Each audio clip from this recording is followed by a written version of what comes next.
Project Nerd fans. This is Dana Daniele, and I'm here with another great interview for you. So today we have Scott Klumb. He is a filmmaker, and he is here today talking to us about his new film, Thriving on the Spectrum. So welcome, Scott. Thank you. For our audience, can you tell us a little bit about this documentary that you just released? Yeah, I am a autistic person myself, and I'm a filmmaker. And during the pandemic, I was struggling just to kind of find purpose and struggling to get by day to day. And then I ended up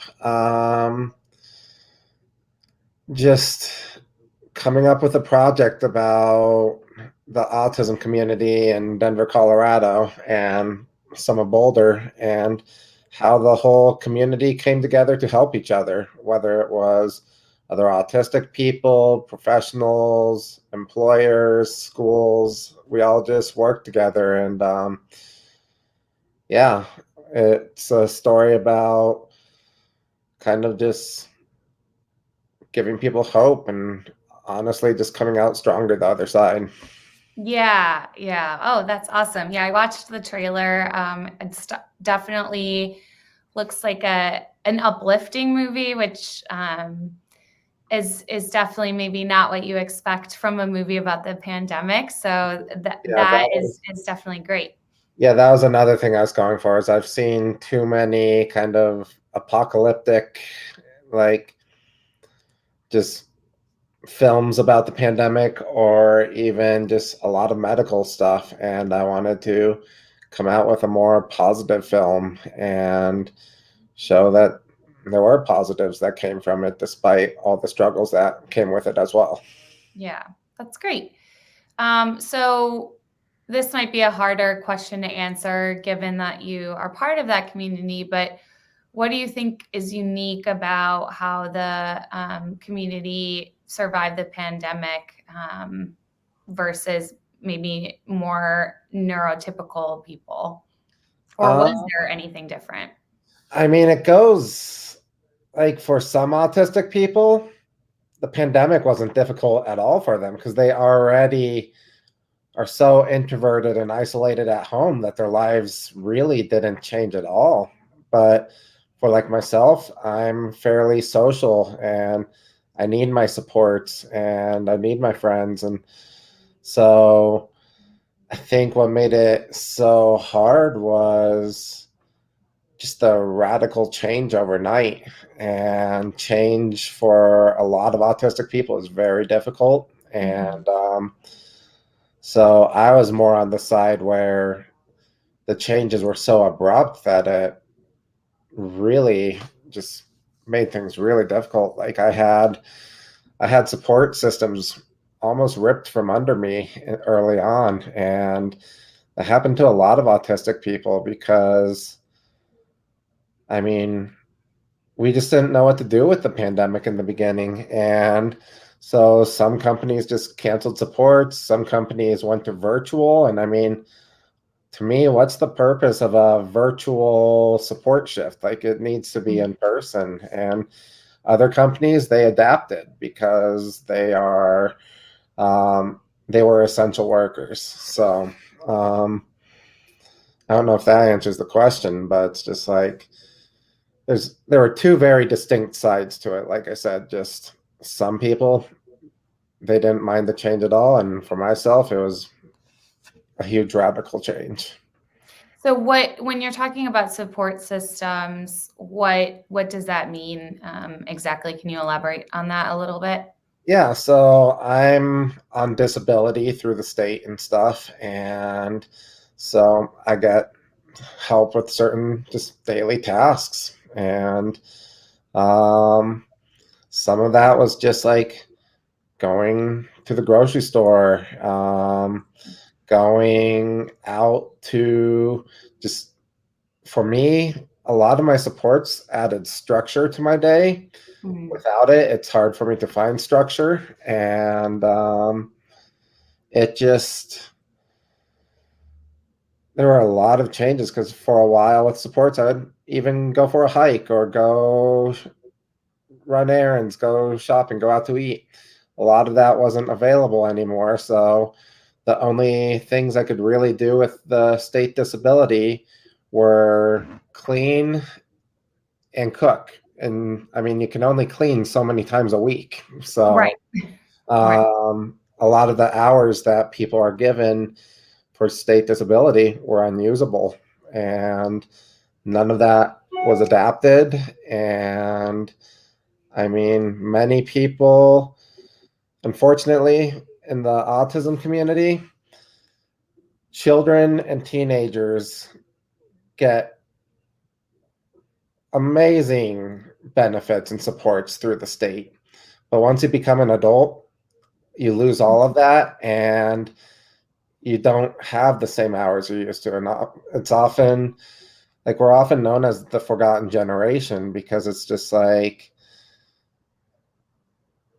people don't really realize that autistic children become autistic adults sometimes, and we're just kind of forgotten about, and none of that really changes, but we still lose our supports and everything. And that's outside of the pandemic. That's just That's a even problem. out that's even outside the pandemic, which is a problem. And then because of those more limited hours already being changed, that makes it so there were even less things available during the pandemic. Yeah, that sounds like a very difficult situation. I can understand how, the pandemic was hard for most, I would say all people, but like the fact that that support got taken away or most of it on top of that is just seems like it was an impossible situation for the Right. autistic community. Yeah. And then for me, finding like getting the motivation to do this project, then added that structure and purpose again to my life. And when I did these interviews with people in person, they were socially distanced and just like really paid attention to the safety precautions of the pandemic. And it also was a way to bring the Denver community together and just like have these companies help one another or be in touch. And we were able to host a premiere in Denver at this restaurant called Brewability, and they employ autistic people and other disabled people, and it just really brought everyone together, kind of as things have been, as our have kind of been easing after all of this. Oh yeah, that's awesome. Yeah. So the subjects of your documentary, were they people you knew? Did you reach out to them through your networks? Like how did you get the subjects to participate in the documentary? I have known a lot of these connections, and so like the people at Tact. And what is TACT? Tact is a company that has autistic students, and they teach them like skilled trades, like how to rebuild engines, welding, drones, computer, just sciences, and all that stuff. It's a company that has made it so um, like I'll just say in general, the autistic community is one of the most unemployed or underemployed communities out there. Nearly 85% of people with autism are either unemployed or underemployed, and TACT gives these students a chance to build meaningful careers and find their passions, and also they help them find work at the end of it all. Oh wow. And a company like that ran into struggles during the pandemic because they're so hands-on and in person that when everything was shut down, I mean, you can't teach welding virtually. No. Oh man. So, and for a lot of these autistic people is very difficult because again, that huge change of just having their structure ripped out from under them was really hard. And then there's another company called Brewability, and they employ autistic people and other disabled people, and they make microbrews and also pizza. And it's just a restaurant that really got hit hard during the pandemic because a lot of the staff there, the main social life they have is working there. And when you couldn't eat there in person and they couldn't afford to pay all their staff at the time, it was really hard to let go of some of these employees. And then I interviewed Temple Grandin School, which is based out of Boulder. It's like a sixth grade through senior year high school for autistic people. And it was difficult for them to go virtual.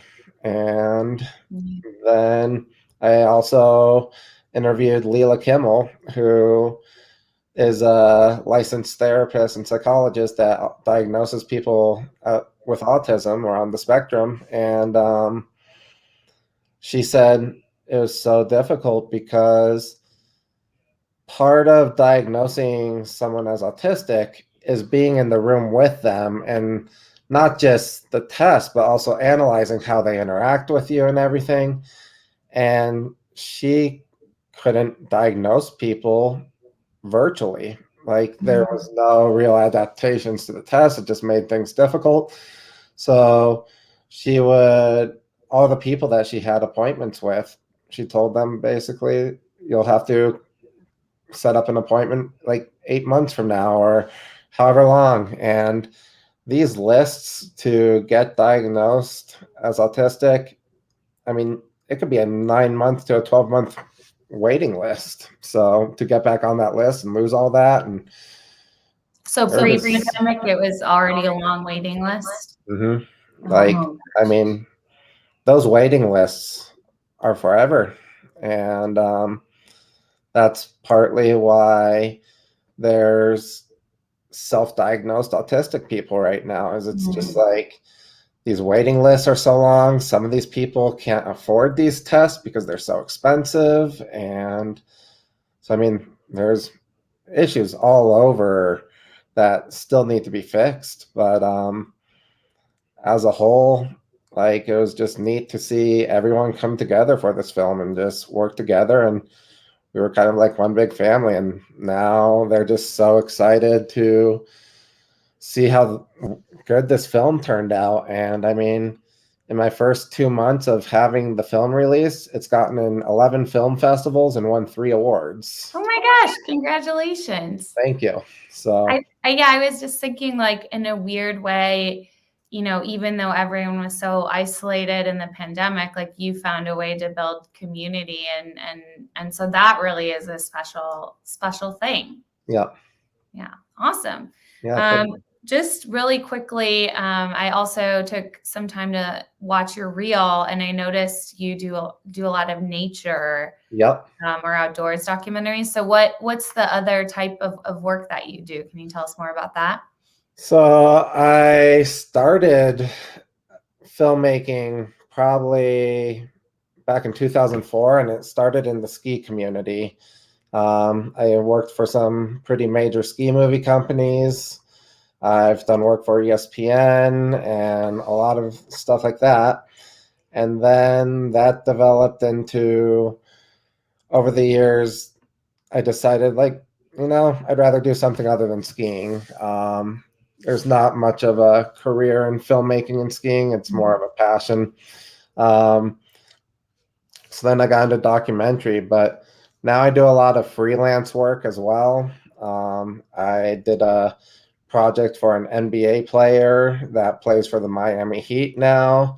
And I've done a variety of like promotional work for advertisement. And recently I just did one for a high school soccer player to play college soccer. And, but my main passion these days is documentary and just storytelling. And I do freelance whenever I can, but I love to film. I love to edit. I love to do all of that. And I'm actually moving to Florida. Cool.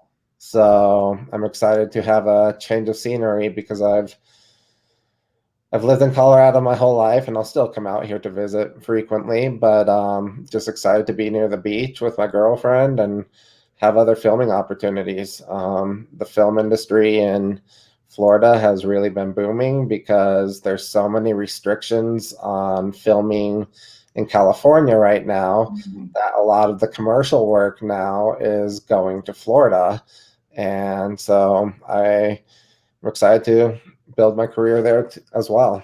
And Awesome. Yeah, gotta go where the opportunities are, but yep, hence the Miami Heat connection, I guess. exactly. Also that, yeah, cool.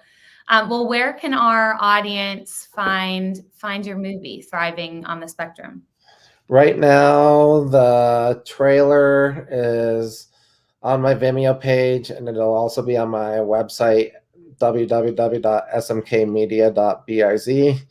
And I'll be releasing the film online for free later in 2022, but there will be plenty of film festivals that are still virtual and in person. And this coming weekend, it'll be showing at the Nederland International Film Festival.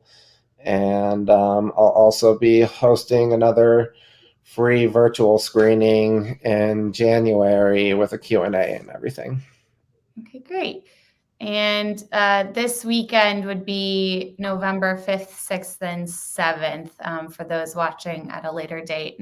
November 5th, 6th, and 7th, 2021 Yep. at the Netherlands Film Festival. Mhm. Well, thank you so much, Scott. Really great to meet you. And we look forward to watching your movie. Thank you very much. Thanks for having me.